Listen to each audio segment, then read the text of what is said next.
Hi friends, మీరు ఎప్పుడైనా ఆలోచించారా చంద్రుడి వాసన ఎలా ఉంటుందో? తెలీదు, గుర్తులేదు, మర్చిపోయా. సున్నం వాసనలా ఉంటుందా లేక భూమి మట్టి వాసనలా ఉంటుందా? అయితే తెలుసుకోండి. 1969లో అపోలో 11 మిషన్ చంద్రుడిపై అడుగుపెట్టింది. నీల్ ఆమ్స్ట్రాంగ్ మరియు బజ్ ఆల్డ్రిన్ లాంటి వ్యోమగాములు చంద్రుడిపైకి వెళ్లి చరిత్ర సృష్టించారు. ఆ తరువాత వారు స్పేస్షిప్లోకి తిరిగి వచ్చారు. వారు వేసుకున్న స్పేస్ సూట్ తీయగానే స్పేస్ సూట్కి మరియు బూట్లకి చంద్రుని ధూళి అంటుకుంది. ఆ ధూళి చాలా చిన్నగా, కత్తిరించిన గాజు ముక్కల్లా పదునుగా ఉంది. అందులో నుండి ఒక వింత వాసన గమనించారు. ఆ వాసన ఎలా ఉందంటే, అది ఒక గన్ పౌడర్లా, కాలిన లోహంలా వాసన వస్తోంది. ఎందుకు ఇలా గన్ పౌడర్లా వాసన వస్తుంది? దీనికి 2 కారణాలు. మొదటిది, చంద్రుడిపై గాలి ఉండదు కాబట్టి అక్కడ ఉన్న రాళ్ళు, ధూళి ఎప్పటికీ ఆక్సిజన్తో స్పందించవు. అలాగే అవి సూర్యరశ్మి కిరణాల రేడియేషన్, మీటియరాయిడ్ ఇంపాక్ట్స్కి గురవుతూనే ఉంటాయి.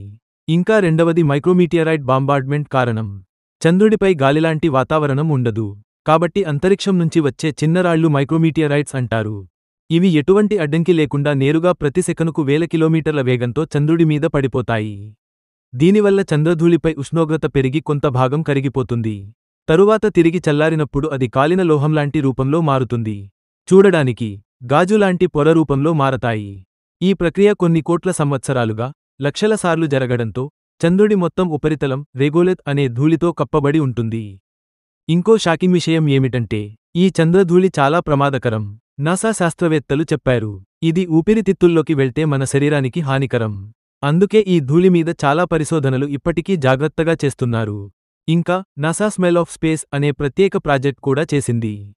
అందులో చంద్రుడి స్పేస్ వాసనను అనుకరించి అదే వాసనతో ఒక పర్ఫ్యూమ్ తయారు చేశారు.